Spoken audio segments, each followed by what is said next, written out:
Hash and circle up. Welcome to On, the Hash House Harrier podcast for interviews, history, and stories. I'm your host, Ra.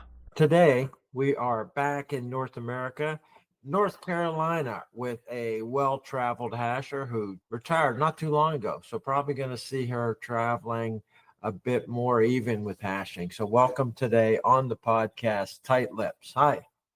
Good day. But that would be very European of some sort. So yes, it's awesome to be retired. It's awesome to be here. I am enjoying life. And in fact, just got back from a trip where we did trails in 3 different countries. Nice. Yeah, you're very well traveled. We'll talk about all the checkbox places you made it and what your plans are. Let's start with telling people your hashing origin story. How, when, and where did you get to your first hash? This will be a little interesting. My first trail was in January 2005. A friend of mine came over to where I was staying and said, "Hey, do you want to go do a run?" And I'm like, "Sure, why not? What else am I going to do?" And we were in Baghdad, Iraq on a deployment, and we joined the Baghdad hashers. I had no idea what it was, what we were doing, what we were up to, but I'm like, "Sure, why not? I got nothing else to do this afternoon. Let's go do this." And it was hotter than blazes, but a ton of fun. Very cool. How long did you stay in Baghdad for that stretch? So I was there for about 11 months altogether. And then so I was hashing for about 4 or 5 months in the new calendar year before I came back to the States. And when I came back to the States, I was going to the Army War College. So I linked up with the Harrisburg-Hershey Hash House Harriers. And that's where I got a name. Okay. I wonder if we hashed together in Baghdad, because I was there right before Chiang Mai in 2006. I was only there from January to June. I was actually there from 2004 to 2005 and then left and went to Pennsylvania. Okay. What was Harrisburg like then? It was a really good group. It was every other weekend, very social, very friendly, live trails, great events. And then, of course, there was always Cinco de Mayo, one of their well-known events, and they were just a really good crowd. You did get named at H5. What was the story of your hash name? So there was multiple attempts to name me. The first attempt happened and they came up with Bags Her Daddy because I'd been over in Baghdad. And then my dad became deathly ill and I ended up leaving and going to Virginia to be with him. And they were like, "That's not a good name. Let's not do that." So they decided against that one. The next time they attempted was at Free Beer for All the Hashers, an event there. They named 2 other people, but could not come up with a name for me. So then the third time around, someone finally found out that my time in the Army was as an intelligence officer. And I hadn't done lots of stupid things, so they finally came up with Tight Lips. And it was very apropos. When I first met you, I thought, I wonder if you're in the Navy. It's the opposite of loose lips. That's right. It was the same idea. We usually don't talk about people's personal lives and backgrounds on this, but I do want to get into it from a little bit because you've had an interesting life outside of hashing, at least from this perspective. Some people, expats in the 60s and 70s in Asia, hashing was almost a requirement of their job.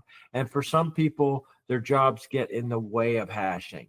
With you in Army intelligence and a high-ranking leader, how did hashing fit in with that? And how did you manage that with your career? It worked out well to do hashing. I did running in high school, but I didn't really enjoy running. I just did it. Within the military, you have to run for fitness purposes. So hashing was a way that I could do that for fun and be social and enjoy it rather than the drudgery of going out and doing a run because the Army said I had to. And so that was how I came to appreciate hashing, and then the people and just the different backgrounds everybody has. That's how I ended up really enjoying hashing. Then as I traveled for work to various different places, there were many times I was able to go and look up a city, go, "Hey, is there a group here?" And then meet a ton of really neat people. Later on, I was like, "Oh, do you know? And have you seen? And last time I saw you was," and so that worked out really well. Most people in the military that I worked with had no idea because I didn't talk about it at the office. Every now and then you pass someone in the hallway and go, Oh, I can't say that. You know? But it was a good release for me, and it was a good social event. One other story, when I was in my final position, I was interviewing for what's called an aide de camp. So it's someone who basically knows your life quite well, helps the senior officer be prepared, runs their calendar, make sure uniforms are set, make sure you're eating meals on time, all that. They're just working with you. As I did one of the interviews, the person made a comment about an international running club. And I went, I know exactly what you're talking about. How many of those are there? Yeah. Right. And so I said, okay. And I asked a couple of key questions that I got the right answers. And to me, this indicated this person knew how to be discreet and could keep secrets. So I'm like, for that reason alone, I believe that you are going to be trustworthy, and was a great aid. And it worked out beautifully, and have since then gone and done some hashes together. And in fact, he ended up going over to Baghdad, which is how I got this t-shirt, which is from Baghdad, because he went over and was the GM in much later years. When I talk, I take over the screen. So I'm going to ask you to stand up to show the shirt, then I'll stop talking so you get back on screen. So say something and stand up, and we'll look at that shirt. So I'll keep talking. So this is my Baghdad shirt. Wow. I never got that. Yeah. So it's got the red, white, black flag. Yes, for the flag. Yep. They replaced a bit in the middle with a camel. Yeah. Yeah. Let's tell people about Baghdad, because a lot of people have been to places like that if they're in the military, and a handful of civilians have hashed there too. And I got there through a development agency. What was it like hashing for you there in the time where the Green Zone was completely under military control? Baghdad Airport was completely under military control. What was hashing like? For the expats, they could drink.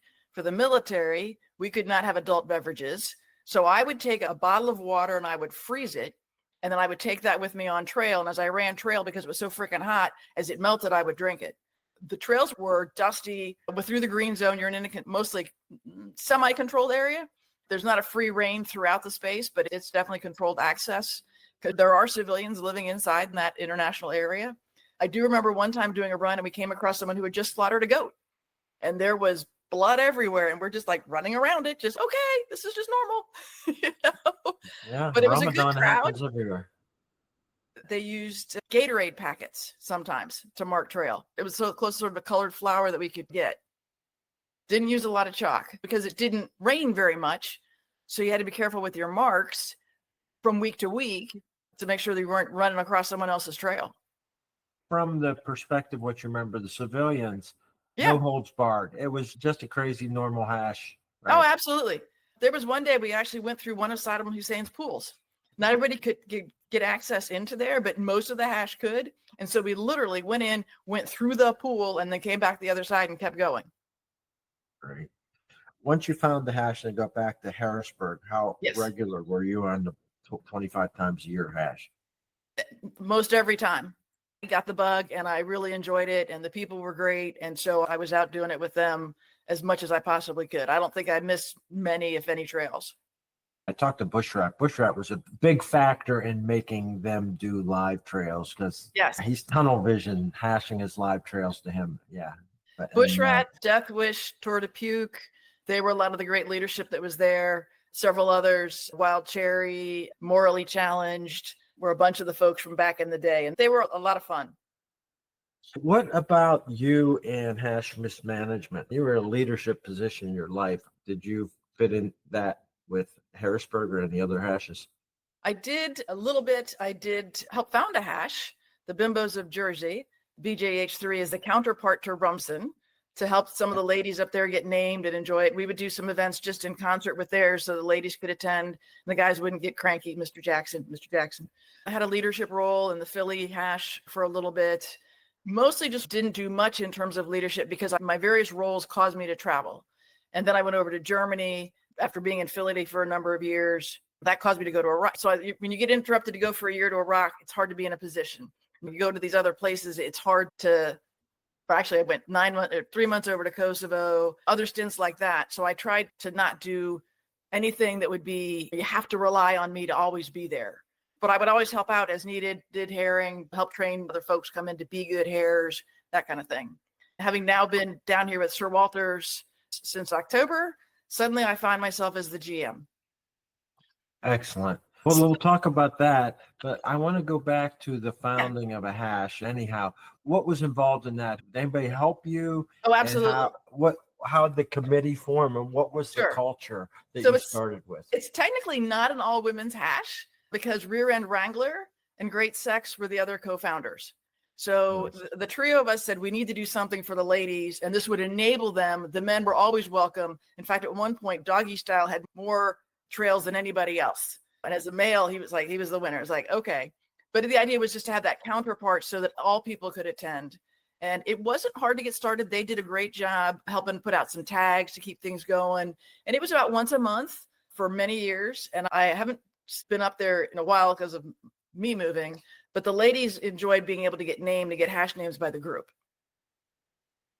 How big was it? What was the trails length like? If you were going to say, what's going to be like if I come to Bimbos in New Sure. Jersey trail at the beginning?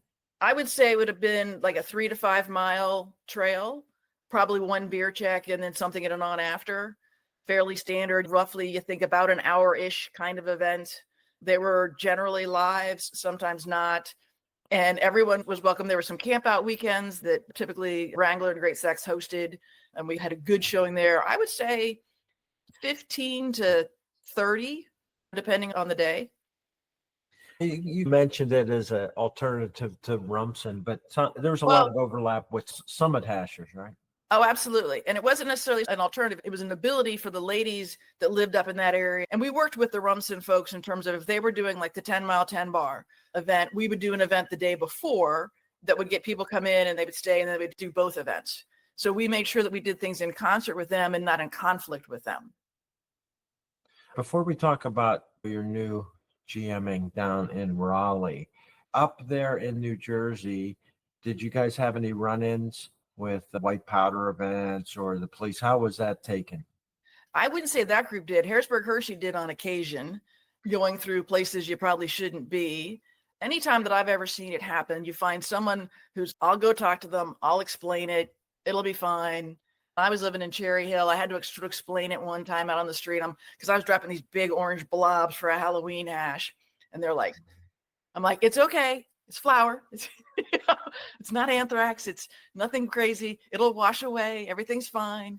And so usually if you just explain what it is or what you're doing, just stop a minute or two, you're good. People understand. They go, oh, that sounds really interesting. And off you go. We have people with interesting hash careers who have never missed a hash and they've run for 31 years with the same club.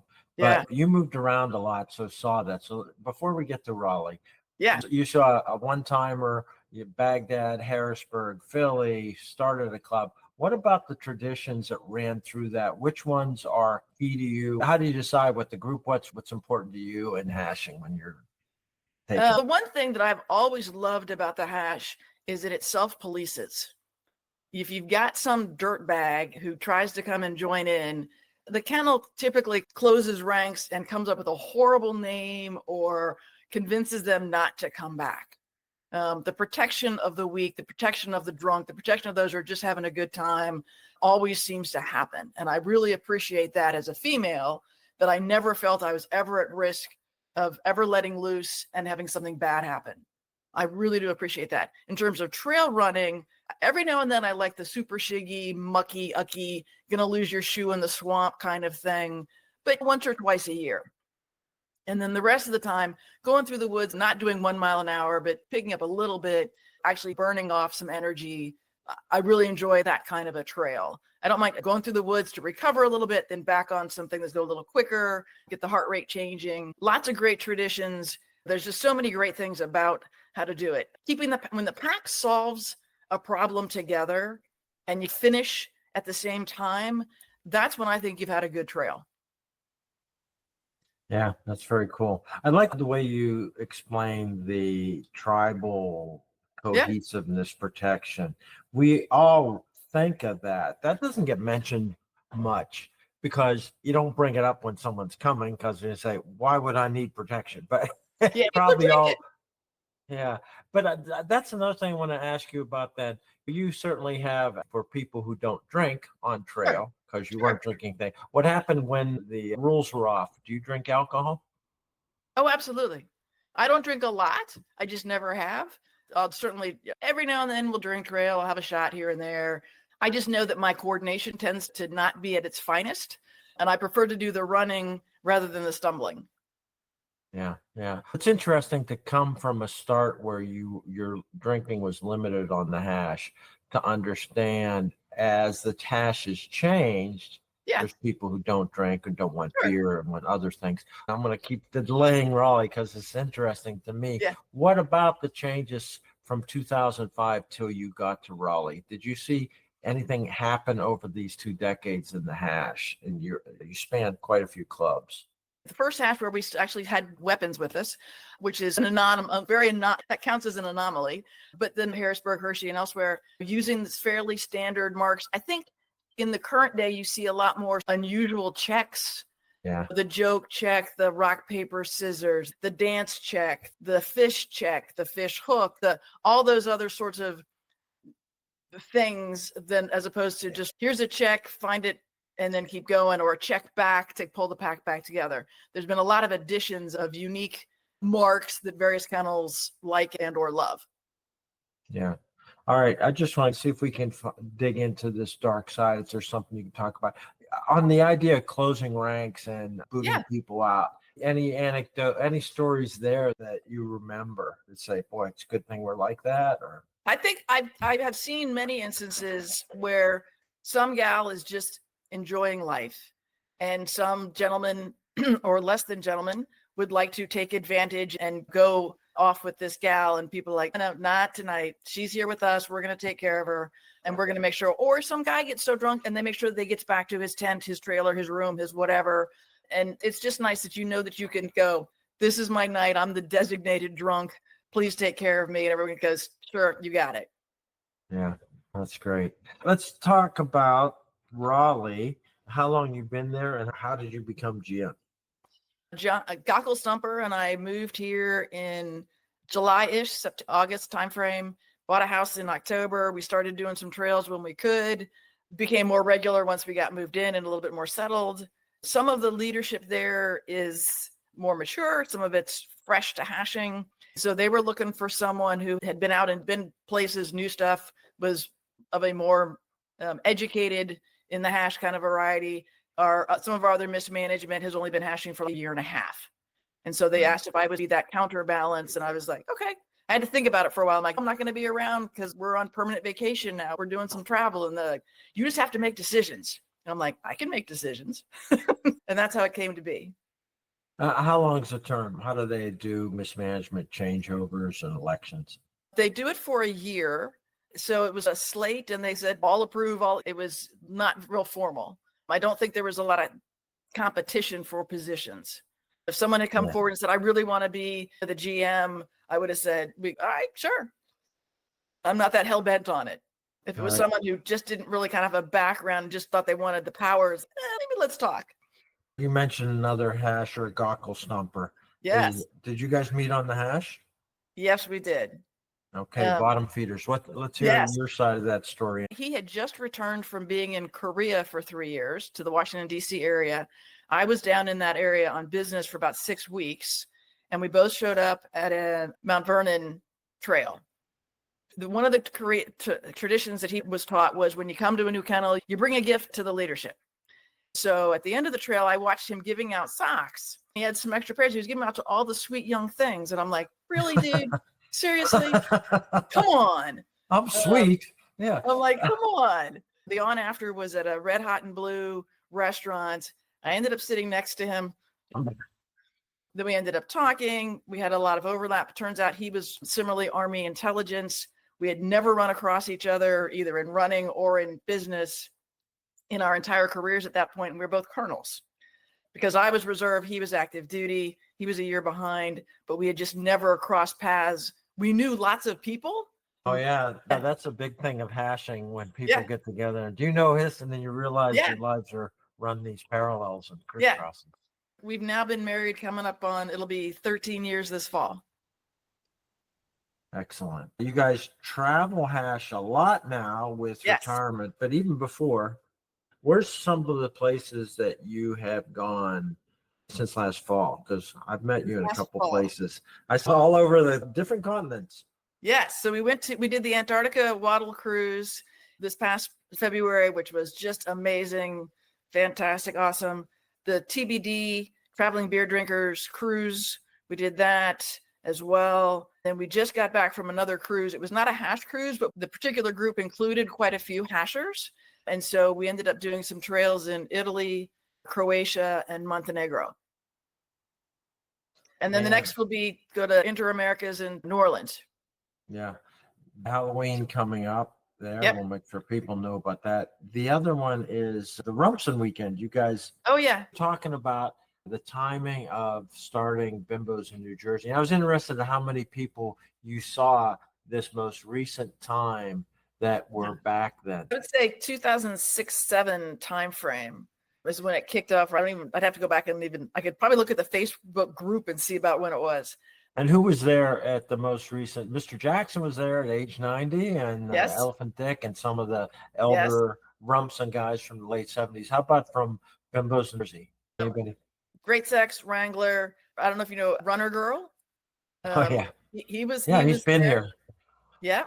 Doggy Style. As far as the ladies go, I don't recall that there were many of those folks that have been around for that long that were there. But a lot of the Rumson guys certainly were. I don't know if GI ever came or not, but of course him and Dead Man Walking. So yeah, a bunch of the Rumson folks. Yeah, people like hearing those names. That's some great people. What do you do in your role as GM at Raleigh? It varies. Sometimes the GM's in charge of circle, sometimes they're in charge of coordination. What do you do? Literally, at this point, it seems like it's not a whole lot. Just make sure to keep the calm, keep things moving, make decisions if needed. The RA runs the circle. I can stunt double if needed, along with the other mismanagement. We've got a lot of good folks. We've got a hair raiser. We've got someone that does the maintaining of the website. I am just more of I would almost say gray hair. They got the gray beard expression, just helping out and just making sure that things don't go off the rails. You mentioned New Orleans is next for you. Yes. How many of those size events where we're talking more than 500 have you done over the years? And what do you think of those compared to your kennel weekly runs and so on? So I've done about 10 or so of those events. The first one I ever went to was Puerto Vallarta, Inter-Americas 2007. That was a wonderful event. I really like the events where there's half a dozen different trails and you pick one, because there's always a variety of which one is of most interest to you, what lengths you want to go. So I tend to do the middle-ish, but with some cool scenery. How far ahead are you guys looking with traveling now? Both retired, right? Yeah. In next calendar year, there's the Inter-Caribbean Hash in January. And we're going to do back-to-back cruises because the TBD is also out of Puerto Rico. So we'll get off of one boat, get on the next boat, get 5 trails one week and 6 the next. Pick an island. We're going to be on one of them. Then we've got the cruise that we'll be doing in the summer. Oh, we're going to go down to Ecuador. There's an Ecuadorian event coming up in February. We just signed up for that, ECU. That looks like it's going to be a ton of fun. Not a lot of people signed up for that one yet, but it looks like it'll be really interesting. I'm trying to think what else we've got. We've got a few other things. I'd have to go check the calendar, but I know we've started booking some flights and cruises and things like that. I want to talk about a couple other things that are peculiar to Hassing and see what you think about these, because they vary across. One is the red dress run. Yeah. Red, green, white. I've got them all. I really enjoy those red dress runs. We did DC red dress a couple of different times. It was fun to see that volume of people moving through Washington, DC on the streets, and the comments and the feedback from the crowd as you go by. You know, Philly does a green dress run for St. Patrick's Day. Again, it's always fun to see the people go, and you're like, hey. They did them over in Stuttgart as well. The fact that they're for charity just makes it all that much nicer. Gives it a good cause to be out there being crazy. Yeah, so you have a fun attitude about all this, and you're very positive, and you have this wide experience on a lot of different clubs. I'm curious about, have you run with clubs that include kids, and how's that? Yeah. How do you think that affects the experience for things. So sometimes hashers will show up who are used to a Yeah. pretty raunchy hash or something different. How's that work for you? If this thing says stroller friendly as a part of the description of the trail, there's going to be kids. There's going to be small kids. Over the hump in just out of southern DC, they had a stroller friendly, kid friendly trail. I think it was like every week, maybe every other week. And people were learned to adjust their songs. It was the same song when they would modify the words a little bit, but everybody knew that's what it was. And if you were expecting something different, then you just had to adapt. And it wasn't like you couldn't be completely pristine clean, but you kept it more clean than not. And that was their culture and everybody knew it. And then there's been other kennels that we've been to that are much more debauchery, much more boob checks, dick checks, all that kind of stuff. But the good news is you don't have to do them. And I'm like, all right, I'm gonna go check. I'll be back. I'll tell you which way trail goes. And that's all fine. And I just think if people are just understand the culture of the club that they go into, sure, there's certain things that you can help adapt and change and low, whatever. But every club has a vibe, if you will. Yeah, it's interesting talking to you because I'm just shotgunning all these different questions on different topics. And it seems like all these things you've either thought about or are pretty clear in your mind. You're probably good at being interviewed. I don't know, maybe. The other one is about those big events. You're a leader, you help out wherever you can. Now you're officially in charge as a GM of a club. What about organizing events? Have you been on any of those events? They're a little bigger as an organizing committee. No. The bulk of my career, I have not been sufficiently stable in a city that hosted one of those to really volunteer my time and be able to know that I'd be there on a consistent basis. And if I'm not going to be able to meet my obligations, I don't want to sign up for it. And so I have not done those kinds of things. I've just enjoyed the work of others. Yeah. The thing that's changed to me in the hash, thing that I look at that's changed is there's so many things to do. There's so many cruises. There's so many events in addition to the big handful of world interhash, continental hashes. And that's what changed to me. And now you can't just leave home and hash nonstop. But how do you think that affects? It certainly affects when you go, even with groups that are people that are in the same situation as you, retired. You'll see some people 3 times in a row, and then you won't see somebody for 2 years because they picked a different schedule. So that to me has changed rather than we used to see everybody in the 80s and 90s at every event. Sure. Yeah. Has that been a thing as you up and down the East Coast hashing, or how's that changed, or how do you look at that now? For example, Inter-America's 2007 and then so forth, that first exposure to, wow, this is a lot of people. But it was neat to go every 2 years and go, I met you 2 years ago. I don't remember your name, and to continue that conversation. And the thing about the hashing world is you tend to pick up conversations 2 years later that you started. It's crazy, but it's really nice to know, even though we're getting older, we're still having really great relationships with people or acquaintances that you come together and you have that really good time. And then you say, I'll see you in a couple of years. Actually, it's nice. It's a different kind of relationship. But, the people that you meet. And so if you go to a town, you're like, hey, so-and-so Fred is from that town. Let's go visit them. So for the younger folks who want to do it, Crash Space is typically available around the globe through the hash community.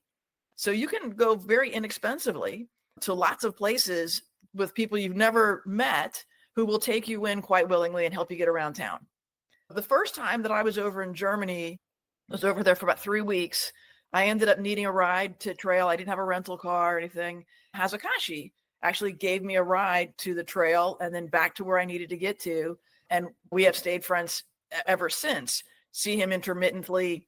Actually, we have some of his goods in storage here at our house. We became that good of friends over time. My husband and I have known him for so long. He stayed with us for a number of weeks in Germany when he was over traveling around Germany.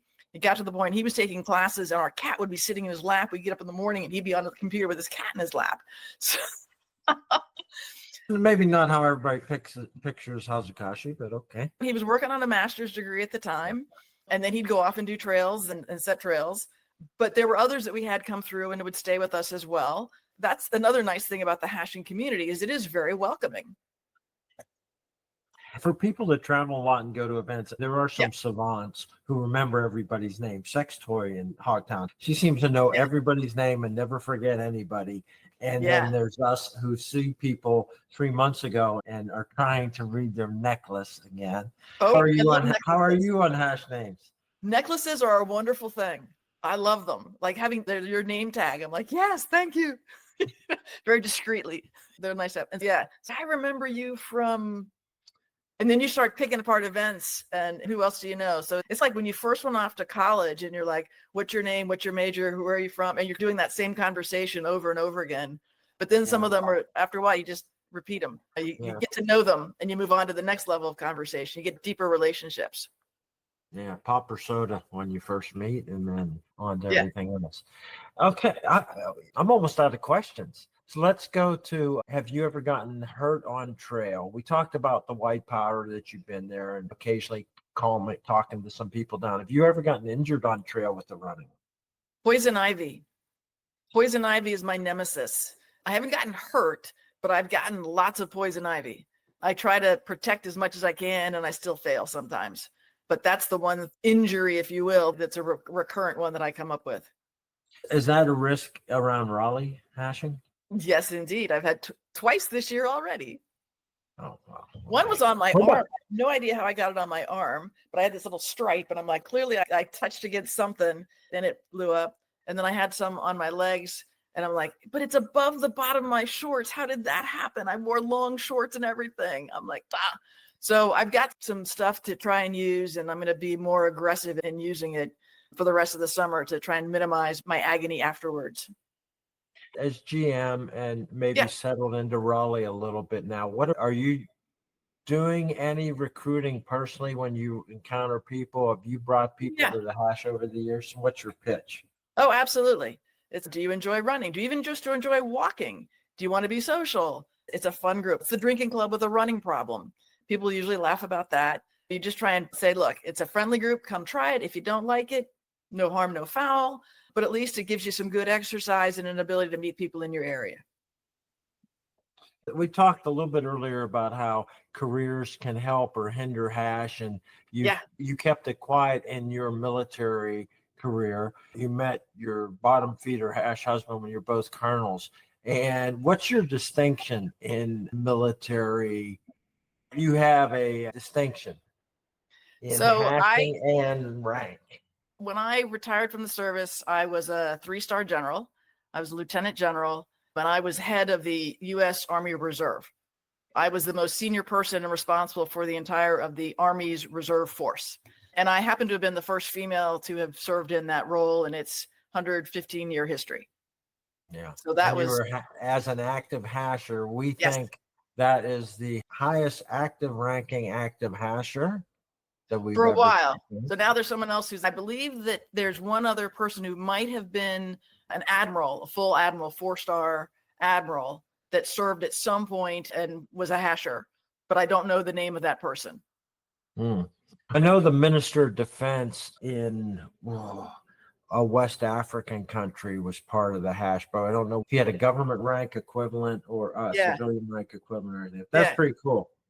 That's pretty cool. And one other question is not quite related to hashing, but some people do have a identity crisis when they're GM and then they step down and lose that. What about that as a retirement from that in your personal life?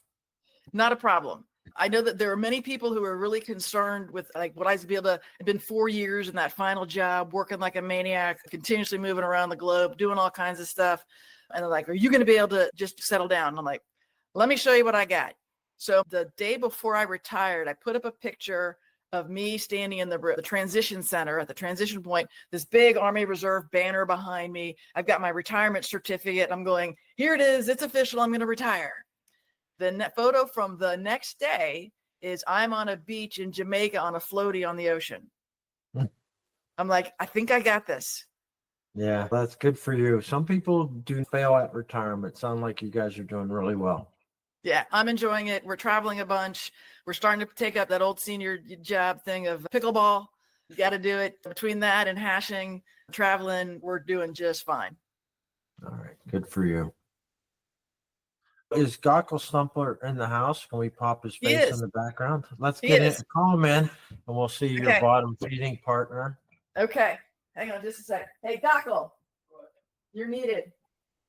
Rob wants to chat with you. Rob. He's coming. He's on his way. Yeah, we'll just get both of you on screen for a second so people Okay. will put the faces together if they meet up with you in this next session. Come on around here. Come on around. I know I have all kinds of junk in here because I'm so clean. Yeah, just want to say, Yeah. hey, no, what kind of shirt is that? The VFW shirt. Come down lower. Okay, not okay. Here, you sit. I'll stand. There. There we go. Yeah. They do a flag raising the first Monday of the month during the summer, Yeah. and they honor a veteran that's passed away. We're just going to do the real quick bio of you just because your name came up here a few times. How and where and when did you get to your first hash? Heidelberg, Germany. It had to be 2001 or 2. I was with the Army in Germany. And somebody just mentioned it. They tell you what A Belgian friend of mine, and I can't remember his name, an officer, fellow officer. He's like, yeah, come on out. I was actually separated going through a divorce, and he's like, come on out. We'll have some fun. Yeah, it was fun. Did you start hashing after that? Oh, yeah. You were hooked. I was hooked from the very, very first. Yeah. Very cool. All right. The other question is, maybe I just don't know. It's not an English word. Gawkle Stumper's okay, but how did you get your hash name? What's it mean? Okay, so Heidelberg back then had probably 25 or 30 regulars. Heidelberg has since gone the way of the buffalo. But this particular one happened to be my 6th hash, and we started out on trail and we ended up stopping at a Gawkle Fest, which is a chicken or a rooster. And they had rides, they had beer, they had chicken. I'm the newbie. Someone said, so who wants to keep going and doing trail? And no one raised their hands. They're like, let's just stay here and drink beer, which we did. And then the hares eventually came back, I don't know, 40, 50 minutes later. Because I had 6 hashes, they're like, we got to name them. They sent me off, and they were stumped to give me a name. So instead of waiting, and it was a Gawkle Fest, it's Gawkle Stumper. I have an off-color sexual way of how I got that naming, but it's not worth the time. Well, we'll be the judge of that. I'm drinking a beer. I'm drinking water, not a beer. All right, up to you. But what is that story? So a Gawkle is a rooster or a cock. I tend to lean on cock, and Stumper. And I let people's minds start to run away, and I'll glance down at my Richard every once in a while, and they're like, oh, really? Yeah, I'm like a Coke can. Okay, I am sorry I asked. All right. I told you. You made me. Yeah, there you go. Fortunately, I can edit this. Yeah, All right, it's funny. I was just on the site trying to update my counts. I think the site Where might have be you hashed? Yeah, we got you sorted out with the ID. Yeah, if anybody listening is envious or wants to tell you guys you're newbies to traveling around the world because they've been to so many places, everybody can go on the halfmind.com, where have you hashed, and check the boxes. What's your number count for countries? So you were like at 50-ish countries, 50 plus countries and 19 states. And I went in and updated mine. I'm like at 51-ish countries in 29 states. CIA out of Houston may hear this, and he has patches. Have you gotten your 50 country patch? CIA has a patch for you. We haven't. No, we haven't. Okay. We also just crossed that. That bastard's holding out on us. I know. I'm kidding. I'm kidding. We just crossed that a couple 3 weeks ago. Yeah, make sure next time CIA ask him, and he'll have a 50 country patch for you guys. Awesome. All right, cool. That's one more thing to talk about. That's the last thing maybe we'll talk about. What about hash patches and memorabilia? How much stuff do you collect, and how much stuff do you have there? We have a closet full of dresses and outfits and Mardi Gras beads in the sorted colors and styles, patches, lanyards. We have downsized our cups and t-shirts and backpacks and gym bags and all of that. We took a couple of moving boxes of it to up to one of the hashes in DC before we moved, and people I'm like, We're not low, selling low it. price of free. We're trying to get rid of it. And so before the hash, they didn't really take much. When we put it all on the ground afterwards, they were like, oh, okay, really free? Yes, please make it go away. Because you get so many gym bags and things. They're nice, but there's only so many you can actually use. Yeah, and as you guys continue hash traveling in retirement now, you're probably just going to get more. What are you going to do when you get a goodie bag full of new stuff? Are you going to bring it home, and what happens then?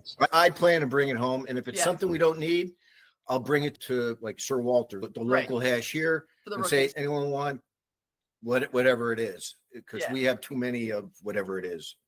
Yeah, and we help some of the new folks get some gear, some shorts or a raincoat or a t-shirt or whatever. So they've got something that they can have themselves. Perfect. All right. This has been good. All right, guys. All right. Thanks for your time. Good you, talking hashing with you. On. Or on out. To close the circle, here's the hash anthem sung by Mother Hash. Swing low.